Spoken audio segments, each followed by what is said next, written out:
I did think this very first chapter 21, I was like, oh, how are we gonna answer this question? You're too clever for your own. All right, I'm going to do a new question. You ready? Oh, God. I'm going to go back to your original question. I think I deleted it. Or have you still got it? No, I've still got it. Oh. I kept the original version in case my questions were gobbledygook. So...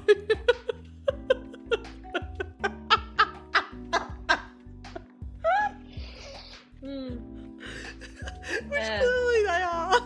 Okay. Okay. Oh, I've got tears in my eyes. Okay.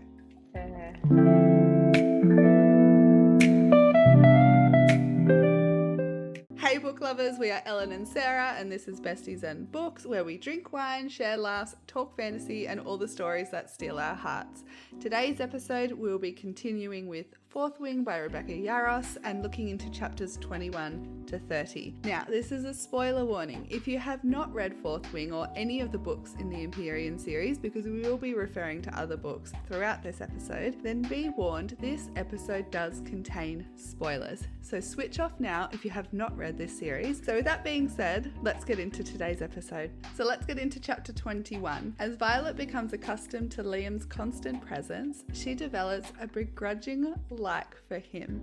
Ooh. She notices that as a child of a rebellion leader, a level of hostility is directed at him wherever they go, and that makes her feel super uncomfortable. Liam informs her that all children of the rebellion bear a mark or a tattoo as a means for identifying them, which really singles them out. And he also explains that all the children of the rebellion leaders are forced to join Basgiath War College and become dragon riders if they survive, as punishment for their parents' sins. Violet and Liam learn from an unclassified scroll that a village was attacked by the enemy. But they're surprised when this isn't mentioned in battle brief. Violet is annoyed with Xaden for assigning Liam as her bodyguard and flips him off, but finds it sweet. Also controlling when she learns he has warded her bedroom door so no one can enter but her. So we learn in this chapter 2 that Liam and Xaden were fostered together as children, and Liam really feels like he owes Xaden everything. And Xaden, as the eldest child of the rebellion children, protects his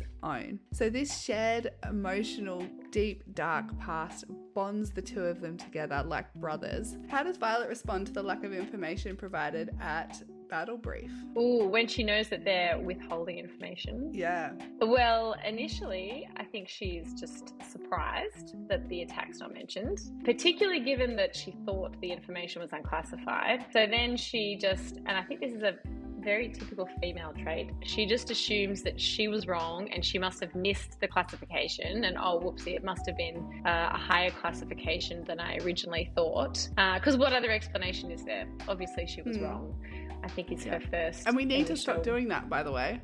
Yes, agreed. Yeah. And I think we'll see as time goes on and these occurrences happen more often that she will start to rethink whether she was wrong or whether something else is happening. But do you also think too that it's reducted to keep this sort of stellar image that they're protecting? They don't want Navarre, the people of Navarre, knowing that they're not protecting nearby villages from these attacks. Definitely. Yeah. They want to maintain the good guy premises, and if people knew that they weren't protecting surrounding areas, they lose that. Yeah, it makes them look pretty bad, hey. Let's get into chapter 22. Okay. Jack mocks Violet during sparring practice for being thrown to the mat by Reed. Violet responds by calling him a coward for ganging up on her during threshing and then running away. In a tense exchange, Xaden berates Violet for not wearing her armor during sparring practice and then declares he is annoyingly aware of everything she does. In the privacy of her room later that night, Tan starts channeling power to Violet, and she's hit by an influx of intense referred desire from Tan and Scales' tryst. She encounters Liam outside her room, and fearing she's unable to control Tan's emotions, she flees before she takes out her feelings on Liam. She then encounters Xaden outside, who is smoking to numb the desire that is channeling to them both. Violet is overwhelmed and struggles to deny the growing attraction she feels towards him. Xaden gives her a crash course in shielding to allow her some reprieve from Tan's emotions. Then, lacking restraint on both sides, they kiss passionately until Xaden calls it off by saying he cannot take advantage of desire that is not his own. No! Well, okay. There is quite a lot that happens in this chapter. Yeah. First of all, let's just quickly cover off the Jack thing and then we can leave him alone. Yes. So Violet is not wearing her armor and she's hanging around Jack, who we all know wants her dead. Is this her being brave and standing up for herself? Or is she being stupidly reckless? Or she just doesn't care that Jack's there? I don't know. I feel like she's pushing the boundaries a bit. I don't understand why she's not wearing her armor. Or is she doing it to annoy Xaden? Well, I mean, she's risking her life a little bit there, but I sort of feel like she's getting to know her strengths. She's getting physically stronger with the training and the help from the Rebellion children, like with her training with Imogen and whatever, but her strength is her mind, her strength is her character, her strength is her intelligence. And so to then flippantly sort of not wear your armor when you know you're never going to be as physically strong as the others and your strengths are elsewhere, I'm just sort of like, girl, what are you doing? You're gonna die. Like, you know, I think it's a little bit reckless. Or she just goes, I'm surrounded by Liam, Xaden, plenty of people that will definitely step in the way if Jack comes calling. And when Xaden's there, no one can get, what does he say? I'm annoyingly aware of everything you do. Is that creepy? Yeah. Is that sweet? I loved it. Is that frustrating? Yeah, I did too. I gotta be honest. I absolutely loved it. Can't fault the guy. No. And I love that he's really playing on his shadow powers a little bit here, because he's like, I can see everything. Like, my shadows know all. And it's like this extra layer of protection as well. And he's just so deadly in every single way. It's so hot. I just love it. Now, we have to talk about Pan and Scales' emotional whatever's going on there. Because the first time I read this book, I was like, what is going on? And then, do you remember, you and I were reading it at the same time, and then our husbands got wind, and all of a sudden, everyone's talking about how you and I are reading dragon porn, which is like, I was like, wait, that's not what we're reading here. I loved this scene. I loved it so much. And I actually was so set on, this was the time that Xaden and Violet were going to get together. Yes, they're going to bang. The dragons are fueling their lust. They're going to get it on. Like, wow, that sounds so cringe when I say that too. But it was just...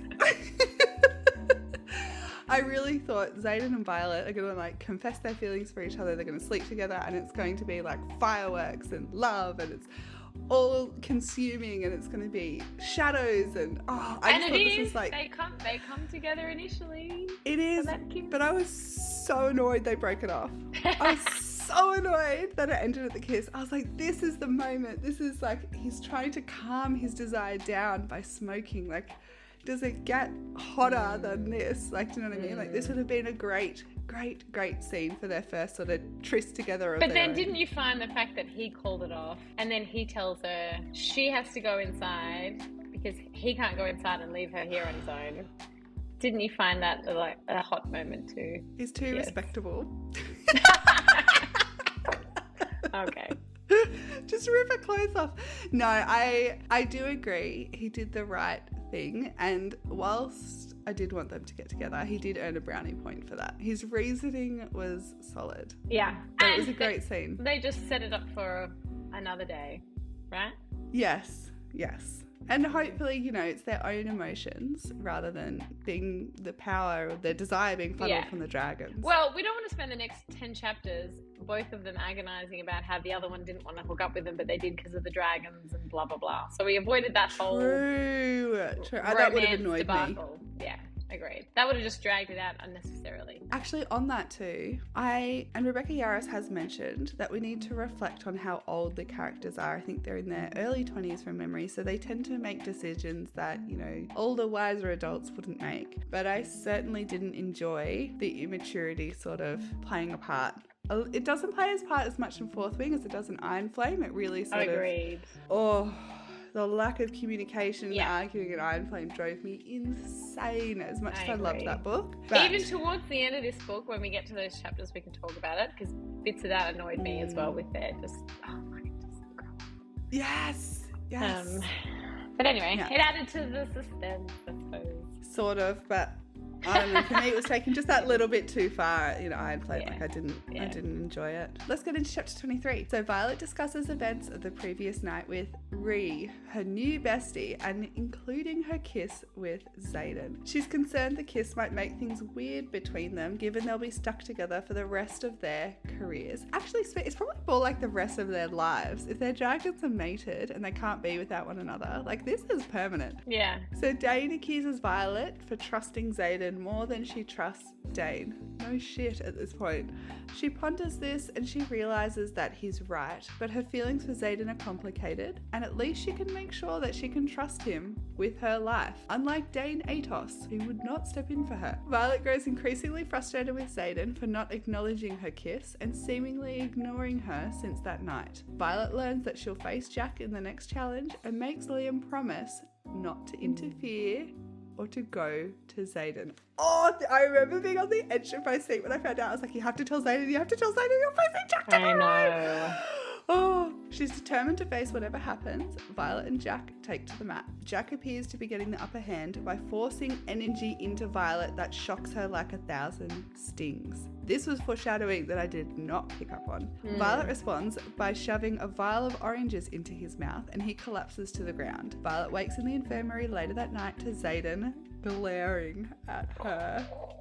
So in this chapter 2, other riders are starting to manifest a signet power. So Ree can make objects disappear and summon them back. Riddick can wield ice and Sawyer can manipulate metals. We also learn that a rider's signet, so their signet power, reflects more about who they are as a person than it does about the dragon. So the dragon fuels or channels their power to the rider, but the power, the signet that they manifest, says more about them on the inside. So knowing Jack's power, where he can literally project pain, do you think we should have picked up on at this point a little bit of foreshadowing about where this is all going to go and what kind of character he's going to become by the end of this series?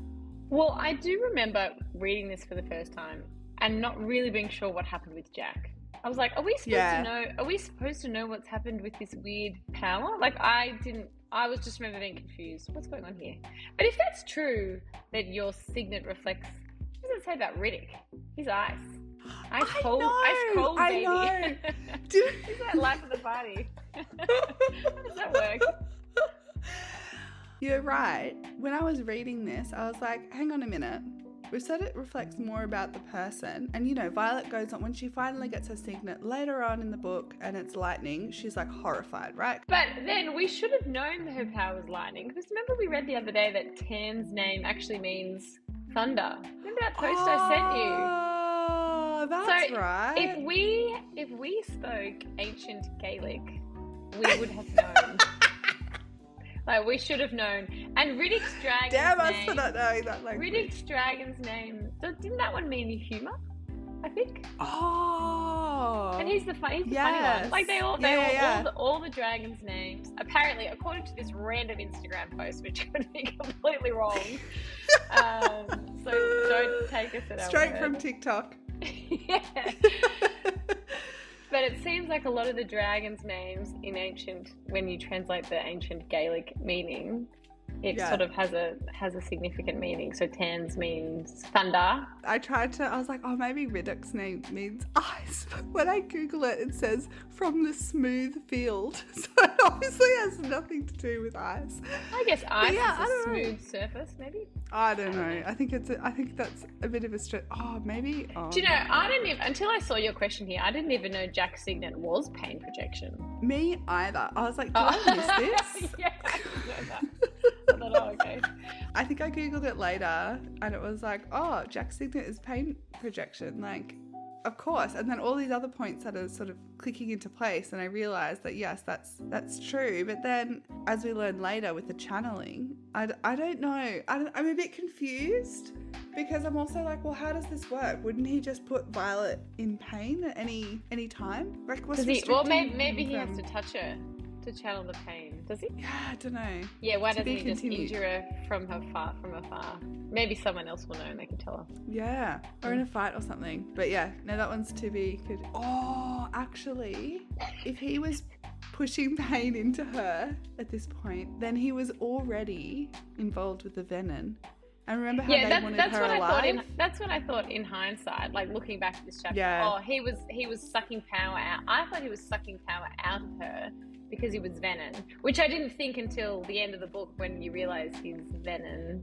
Yeah. Then I rethought this chapter. But the first time I read this chapter, when you don't know he's venom, I didn't think, oh, this is his signet power. I was like, oh, what's happening? Yeah. And why doesn't Violet have the signet yet, hey?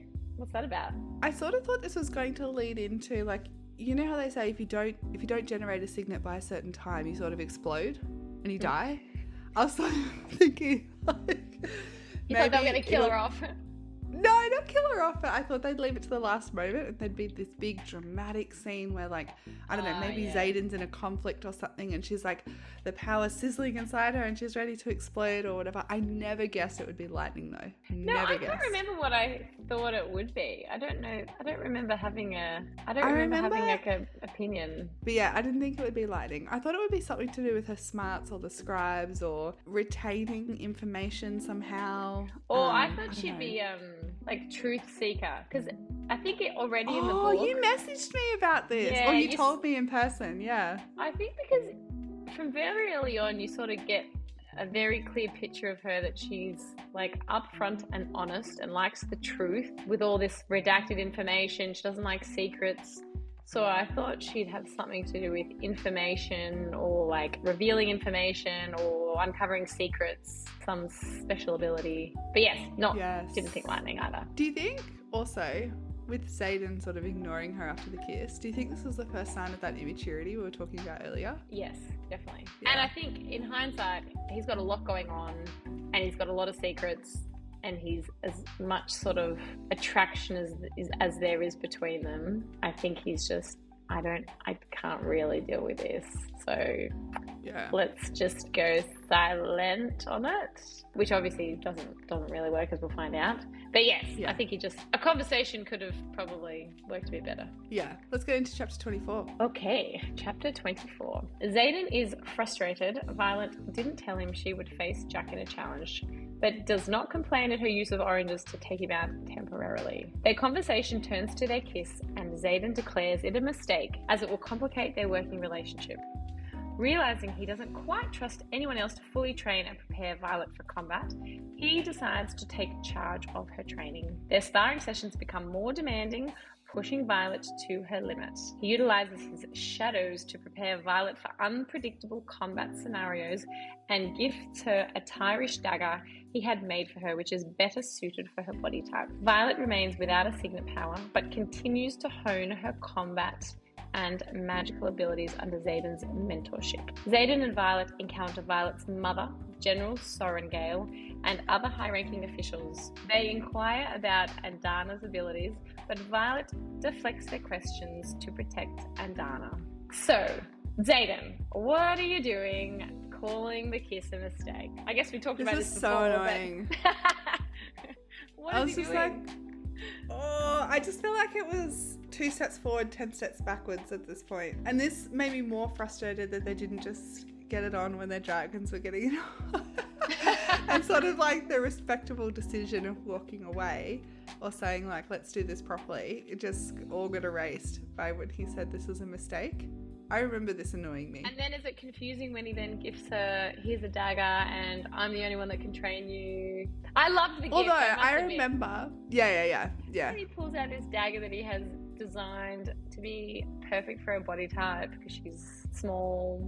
It was hot. Petite. Yeah. What a cutie. Yeah, I loved it. I absolutely loved it. And I remember loving it. I think I also thought at this point, maybe there's something going on with the rebellion children. Like, because obviously at the very beginning, they meet in a bigger group. Yes, he's like just trying to help them and he's not doing anything illegal. But I also thought perhaps at this time he's actually got some pretty valid secrets that he needs to keep from Violet. Perhaps they're thinking about another rebellion at this point, or there's just something going on there. And that's why he's having this inner conflict about wanting to call it off.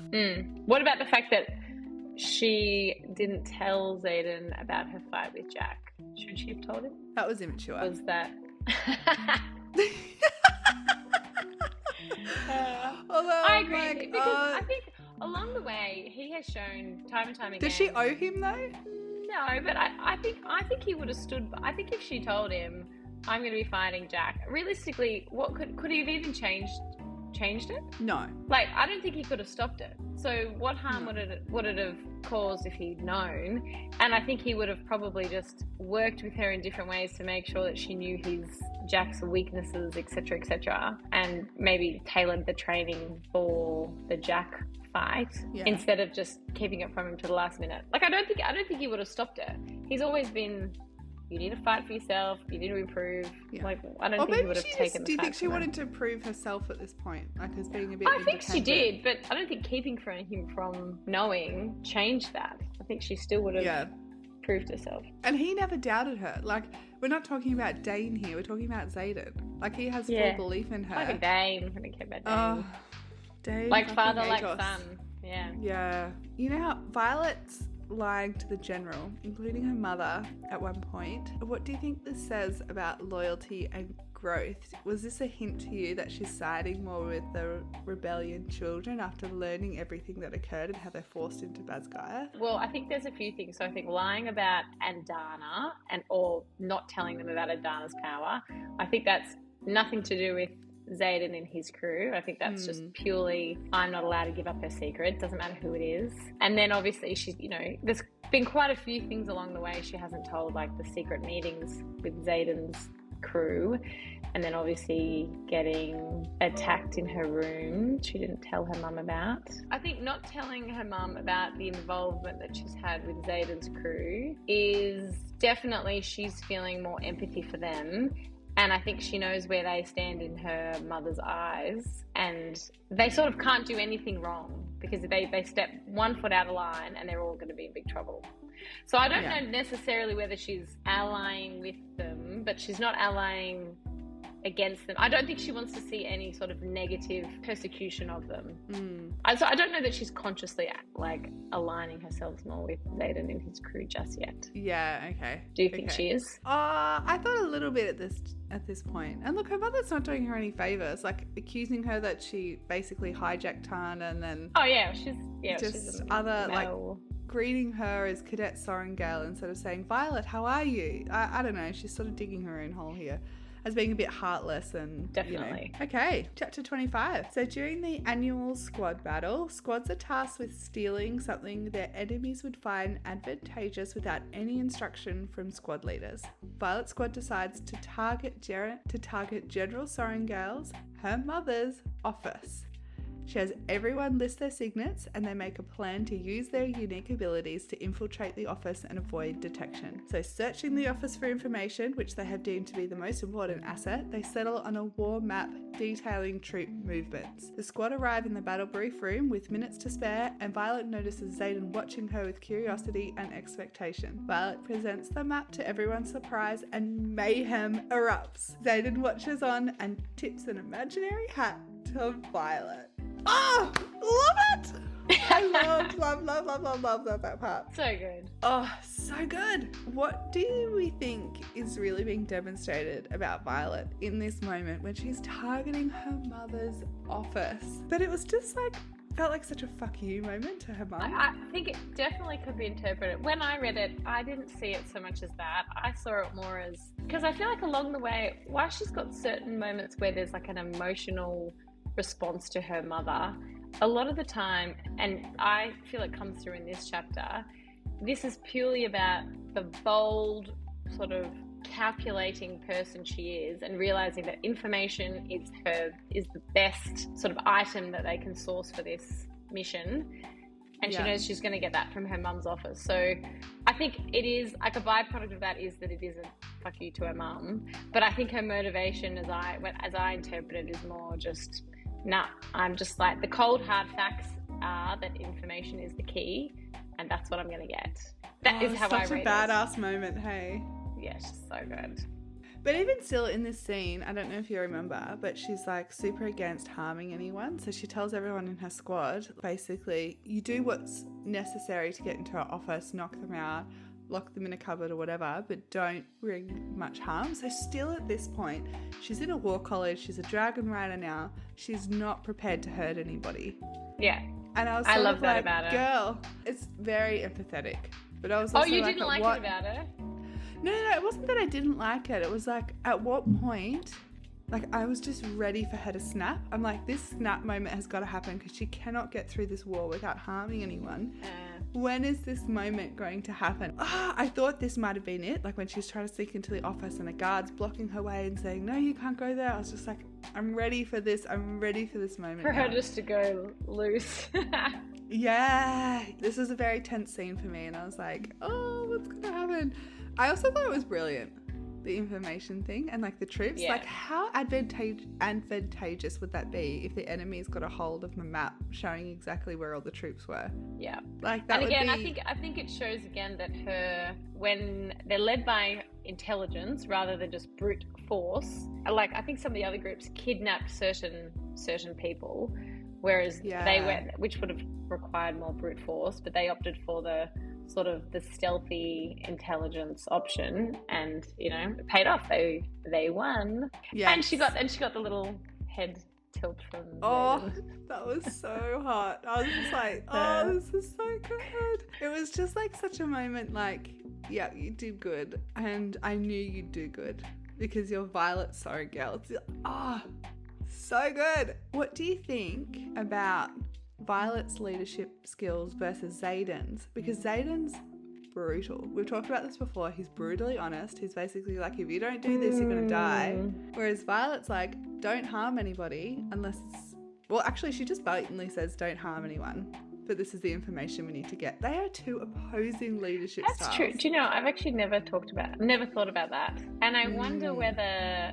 I'm sort of intrigued actually that hasn't come up as a conflict between them. Yeah. Like thinking ahead to the end of the book, the times when they're faced with, all right, you actually have to kill some people, Violet. There's a mutual enemy there where she's happy to do it. I do wonder whether maybe that's a potential source of great conflict that we'll see in later books.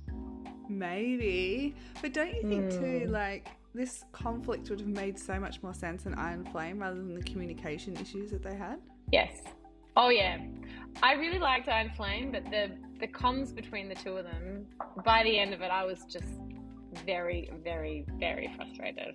Yeah, same. Just, I loved Iron Flame. I loved learning more about the world, the dragons, the Griffins. Is that how you would pronounce it? I call them Griffins, but don't ask me because I say Tarn instead of whatever anyone else says.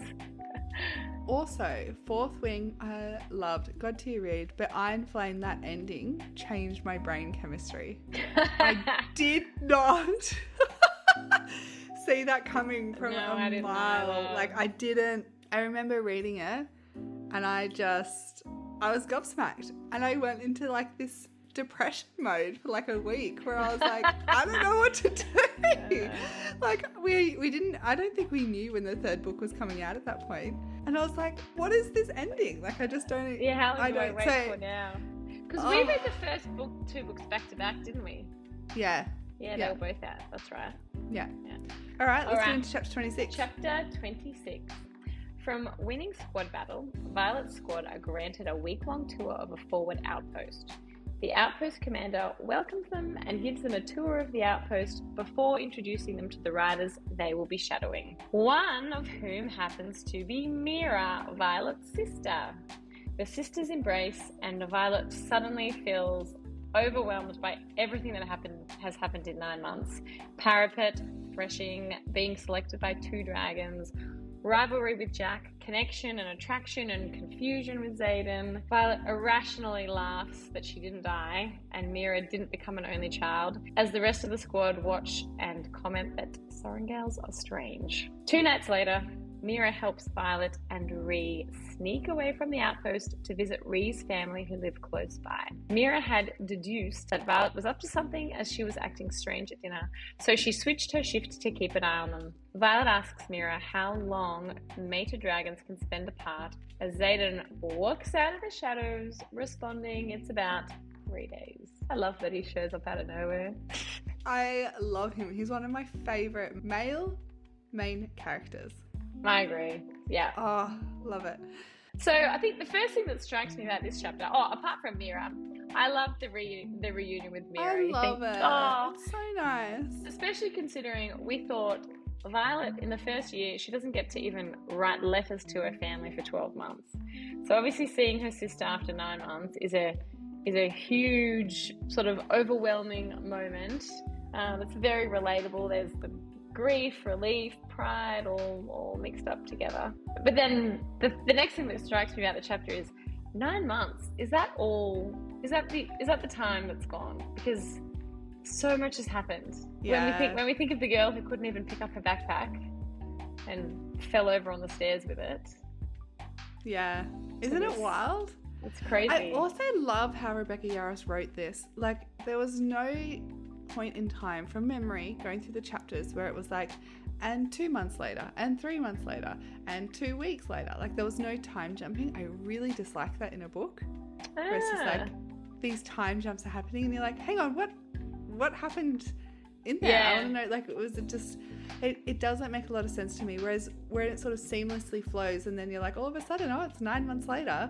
I'm like, oh my gosh, all this has happened in 9 months. Like, this is amazing. So I really love how Rebecca Yarros wrote that. I really appreciated that. I thought that was great.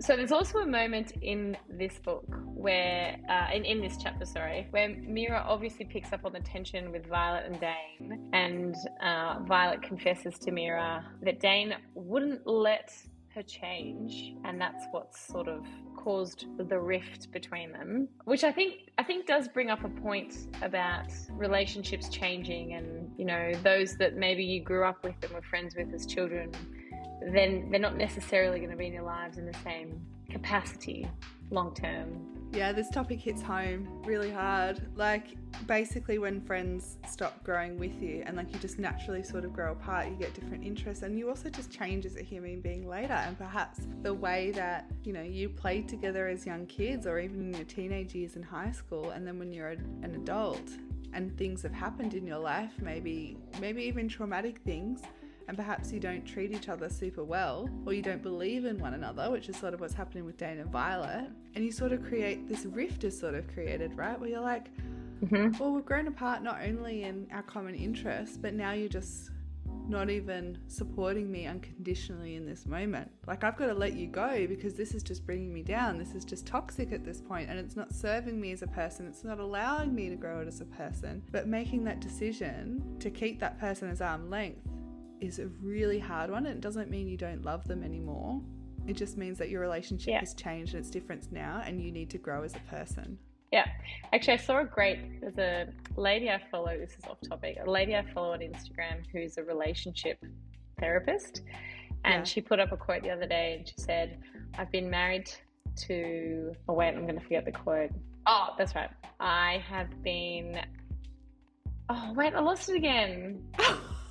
Oh, that's right. Okay, I got it. Yeah, okay. I have been married 3 times in my life, and all to the same man. So she goes in a lot of her counselling, she sort of talks like everyone will have a certain number of big relationships, and this is talking about romantic relationships. But to your point, like, unless you grow and change with each other, like, no one relationship is going to last 30 years or 40 years without people growing and changing. And it's just whether you do it together or whether you sort of, you know, you change in separate ways, and then eventually the relationship becomes untenable. But yeah, I thought that was a really cute quote. Totally. And I think it can go into every single relationship. So not only like relationships that you've had since, say, childhood or in your really younger years that have grown apart, but also coming together. I mean, even you and I, we've known each other for, 8 years plus? Nearly 10 years, I think. So our husbands are best friends. They've been best friends since they were kids. We always were, I guess, friends in the sense that we would catch up in a group setting where all the husbands were together and all the wives would get together and we'd chat and get along or whatever, but we never hung out one-on-one. And it wasn't until we all, me, you, and our third bestie who's not here, who may make an honourable guest one day, all had babies around the same time together, that we grew together and we all came together. And now we're inseparable. And so I really feel like you can either grow apart as friendships or you come together and you create this new amazing bond, because that's what serves you at that time of your life, and maybe it serves you forever. And how beautiful is that? Yeah. So I'm with you. Yeah. All right, let's go into chapter 27. So still at the forward outpost, Mira takes Violet and her squad through a pretend battle brief exercise. Mira critiques how the squad handles encounters with the enemy, highlighting that what you're taught at Basgaiath War College is just theory. Dane also gets stuck into Xaden for only waiting 3 days before flying to meet Violet. So jealous, Dane. Like, just, it could be more obvious at this point.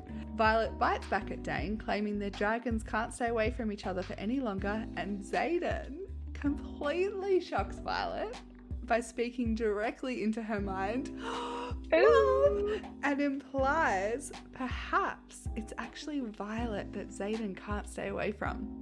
Oh, I loved that moment. Oh, yes. The mind-to-mind speak is another perk of being bonded to mated dragons, and we've talked about this before. We love mind-to-mind talk. Mira scolds Dane. I like it. I think it might even be sign language for like eat or something. I don't even know. It's supposed to be excitement for me. It means excitement. I'm like, oh. Maybe most people go like this or something. I don't know. True, yeah. Mira scolds Dane for fucking up his squad dynamics with his whole Xaden, Violet, dragon issues when there is nothing anyone can do about who the dragons selected to be their riders. A drift of Griffins head towards the outpost, and Mira commands Dane's squad to leave. Violet is determined to stay, but Xaden distracts her with a kiss as they wait for Tarn to arrive to sweep her away from the outpost. One thing that I loved about this chapter as well is as the squad are going through strategies for their battle brief exercise, Xaden calls on his shadows and puts the entire room into complete darkness as though it was midnight, and flirts with Violet by caressing her face with his shadows. I loved this moment. But also interestingly, so Xaden can talk into Violet's mind, but Violet hasn't figured out how to talk back into his mind. To be fair, she was just like, shocked by it. Yeah. I also loved it. I loved that he had control and the power in this moment, and he was just able to talk in her mind, but she couldn't say what she wanted to say back to him in his mind. She'd have to say it aloud. I actually thought that just created a bit of like tension. And build up, and yeah, I really, really loved that. Yeah, I agree. Why is the mind-to-mind so appealing? The mind-to-mind talk. It's just... I don't know an answer. I feel like I even prefer this to like the fated mates trope. I just think it's so good, the mind-to-mind. I just feel like it's so intimate. You can say what you really want to say without people knowing what you're saying to the other person. It's just like, I don't know. But I also feel like it's only really, really good if you're in a romantic relationship. I don't know if it'd have the same effect if you could just do it to anybody. I agree. I mean, I'm trying to think of what other books do the mind-to-mind speak outside. And like Reese, obviously in ACOTAR, can talk to many people to their minds. And yeah, it doesn't have the same. Yeah. It doesn't sort of have the same. Does he talk to them though, or does he just sort of? Yeah, to Reese and Cassian he does. In them or something. Like to Reese and Cassian, they do. Yeah. I mean, not to Reese, to Azriel and Cassian. Yeah. So when Xaden flirts with Violet using his shadows, do you think this is like romantic and adds to the tension, or it's like a bit weird that he's just sort of like standing there, he's not touching her at all, it's just like his little shadow powered like caressing her face? I think when we are talking about it, and earlier you said he uses his powers to caress her, I think that sounds creepy, totally. But when you read the book, and it's actually the way I interpret it, I can't remember the actual wording in the book, but the way I interpret it is because he's made the entire room black, and a few people have sort of like gasped because it's so black, and then Violet just feels like this like tiny like shadow finger like lightly touching her, and him saying in her mind like, relax, it's just me. I find that very appealing, very attractive. But if it was more than that, if it was like his shadows trying to grope her, I'd be like, I'm out. This is gross. So, but the answer is probably it depends. Depends how handsy the show is getting. I loved it in Fourth Wing. I loved it in ACOTAR when the powers are being used to be flirty. But any other book that I've read, I'm like, nah, Who else does it? This isn't working for me. Oh, I can't even remember what book it is now. But like, I think it was Flame, and he was like going down on her and whatever, and he used the flame on her bundle of nerves as some of the authors describe.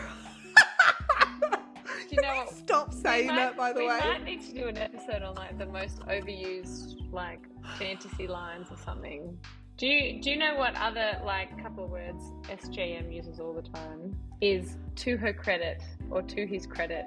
When I listen to the Crescent City audiobook, I reckon every time, I think because once I had it in my head, I noticed it all the time. Oh no, I reckon it was like 50 to 100 times. Every few pages it was like, to her credit, you know, she didn't blah. To his credit, I was like, oh my God, you need to come up with a different like sentence opener than to their credit. To their credit. Anyway. That's so funny. Chapter 28. Violet waits anxiously outside Professor Markham's office to obtain news of the outpost raid and Mira's welfare. Xaden brings her a coffee while they wait the news, and thankfully they hear that no riders were lost. War games arrive. Fourth Wing have a flag to protect and an egg to secure. Their plan is simple.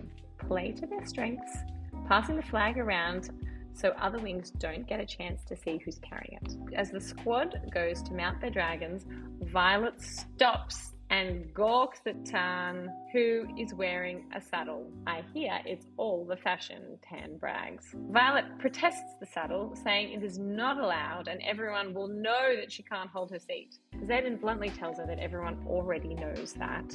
And and seeing as he had it made for her, he will be offended if she doesn't use it. The riders mount for war games.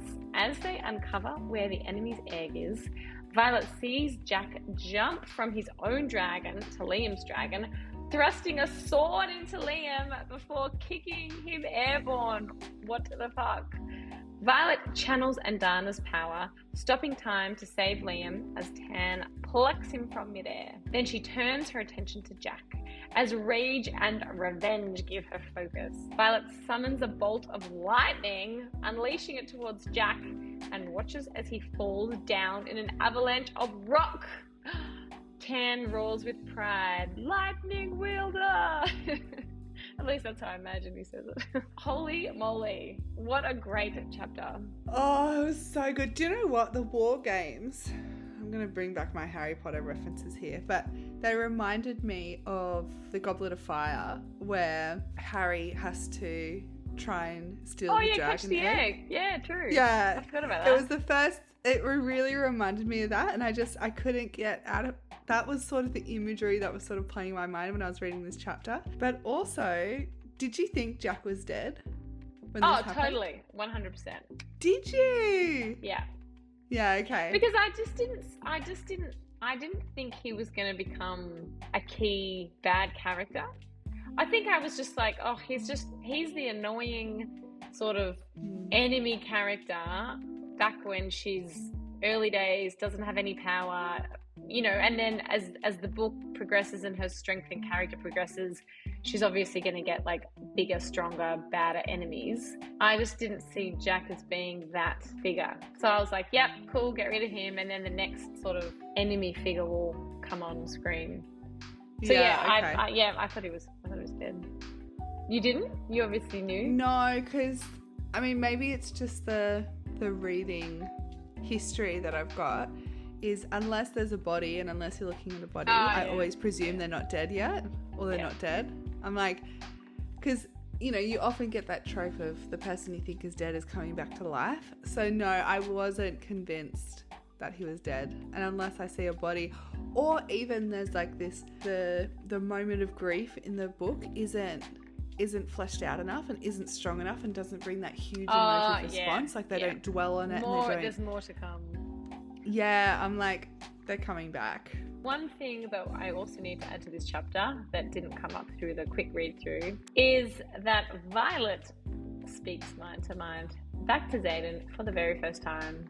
And I love it that she uses it to tell him to knock off because he's making snide comments regarding Dane, which are very valid comments, but I still love that she uses it to just tell him to quieten down. Yeah. And Xaden also in this chapter admits to Violet that he cannot stop thinking about her, which I think is probably one of the first times such a vocal statement is made between them from him. Yeah, it is. It is. So this is the second time that Violet has stopped time, right, using Indana's power, and the first time it took a huge hit on Indana. She had to sleep for a really long time, and they said, she's not supposed to channel her power, but this is the second time sort of Violet has used her in this way. Were you a bit worried about Indana at this point? Yes. I do remember thinking, oh shit.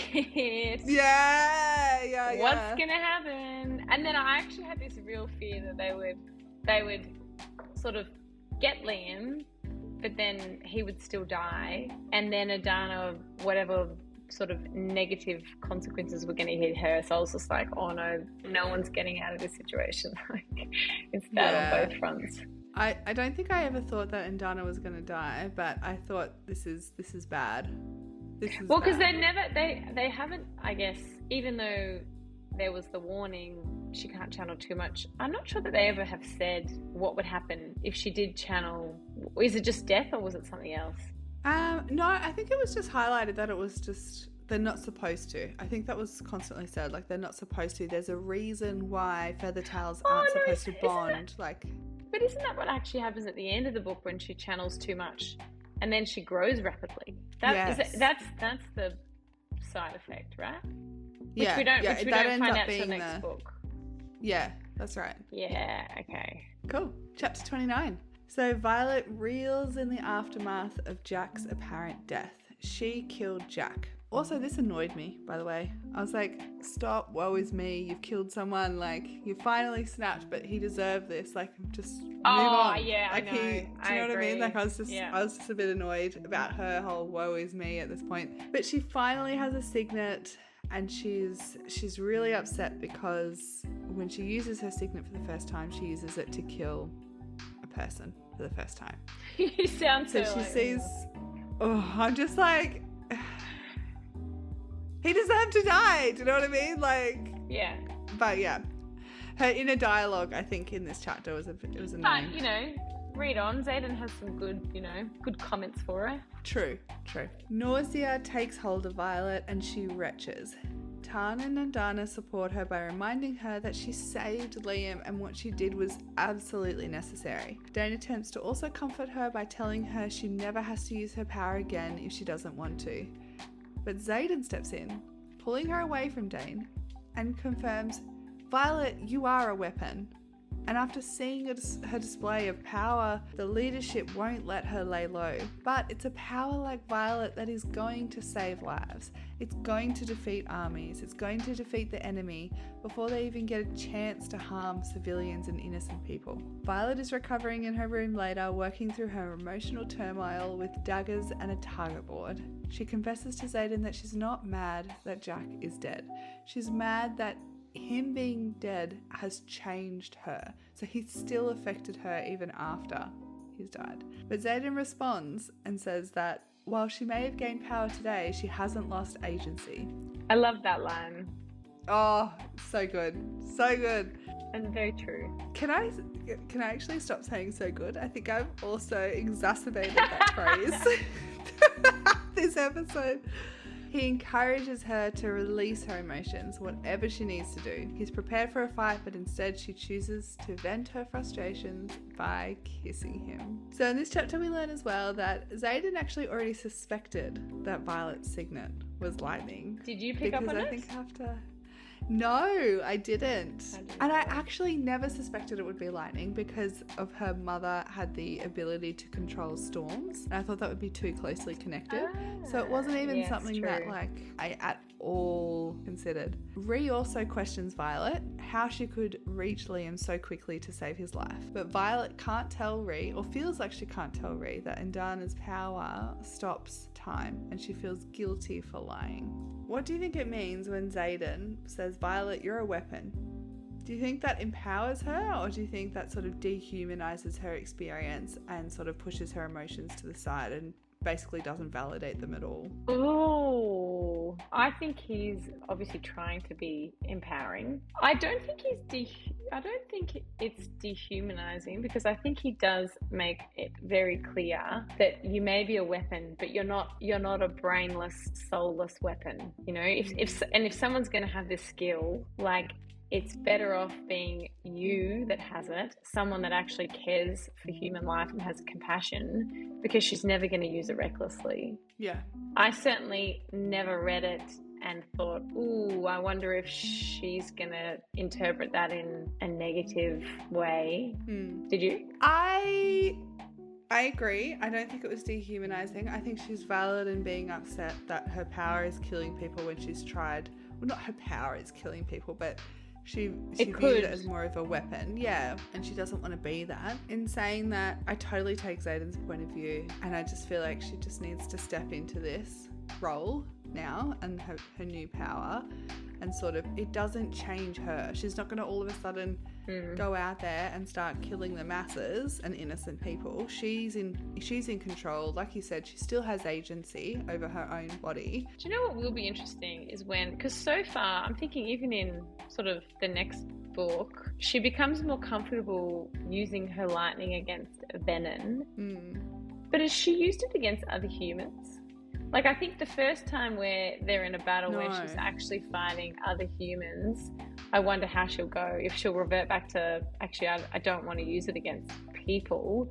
Whereas presumably in her head there's a justification, because the venom are just this sort of soulless, evil creatures. So she's okay to use it. So she might have a bit of a moral conflict with non-venom wars. I agree. But then at the same time, I think with the more war that she gets involved in, the more death that she sees, the more innocent lives that she sees are taken, that hardens a person naturally over time. So I think she'll also change, she'll also evolve as a person, and perhaps, depending on who the enemy is, she may just use it more willingly by the end. All right, chapter 30. Momentarily surprised by the kiss, Xaden catches on very quickly. They both finally surrender to their feelings, and we have quite the extended spicy scene here, with both Violet and Xaden losing control of their signet powers. We have lightning storms, we have shadow explosions, and Violet's room is in complete ruins by the end. Xaden ends up staying the night with Violet, but tells her that their relationship must stay within the bedroom, and she is not to fall in love with him. When she wakes the next morning, she finds Xaden gone and a jar of violets on her desk. Violet learns that Xaden has taken personal responsibility for the 107 children of the rebellion leaders. His back bears a scar for each of them as a reminder that his life will be forfeit if any of them betray Nevers. Professor Carr takes Violet out for a lightning wielding lesson. Violet admits to being unsure how to wield, as she has only released lightning so far in response to an emotional reaction. Meanwhile, Tan is snickering that perhaps he should fetch Xaden to elicit an emotional response. Xaden ends up so much. Xaden ends up slipping her an image from the previous night, and power floods her entire system, releasing lightning. Violet is soon exhausted, with none of her lightning strikes landing where she intended. I loved this chapter. I loved the shadows and the lightning and how that wasn't controlled and her whole bedroom was destroyed. I thought that was it was so amazing. Do we think they wrote the extended sex scene well? Did it add to the story, or was it cringeworthy? I don't think so. I loved it, and I've read a lot of sex scenes. Actually, no, I haven't read a lot of smut books. I was going to say no, I haven't. It's not my. I don't like a lot of sex scenes in books. It's just not my thing. I like a few, or like a couple if they're adding to the story and adding to the bonding and the relationship and whatever. But when it's like back to back to back, and it's just like I think more than like 2 or 3 in a book, you just you lost me. Yeah, agree. But no, I thought it was really well done. I have no critiques. No, I agree. Unless you do. Yeah. No, I definitely agreed. Yeah. It sounded creepy. I remember actually, even when we were in Bali, I remember we had to go somewhere to dinner and this scene was about to start, and I think I cottoned on to they were finally going to get together, and you walked through my doors and we're like, oh, we're going to go to dinner. I'm like, great, I'm shutting this and saving this for later. I cannot read this or even start this with you in the room. So good. But no, it was well written. And then I love the Tin comic relief here when she's in her lightning lesson and he's snickering away about, should I go get the wing leader? I remember kicking my feet. I was like, oh, Tan, they're in you this legend. Sort of weird situation where the four of them all feel each other's emotions, and I guess you just get used to having a dragon in your head that knows what's going on. I loved it. One of my favourite chapters, just with how well it was written. They finally got together, the powers and also Tan's comic relief. It was just, it was great. Gold. Well, that's a wrap from us today. So we'll be continuing the Fourth Wing journey next week. Thanks for hanging out with us today, besties. If you enjoyed the episode, make sure you hit subscribe, give us a big thumbs up, drop a comment below, and telling us which book you are dying to read this month. We're so excited to hear your thoughts, and we can't wait to chat with all of you. Until next time, bye! Bye!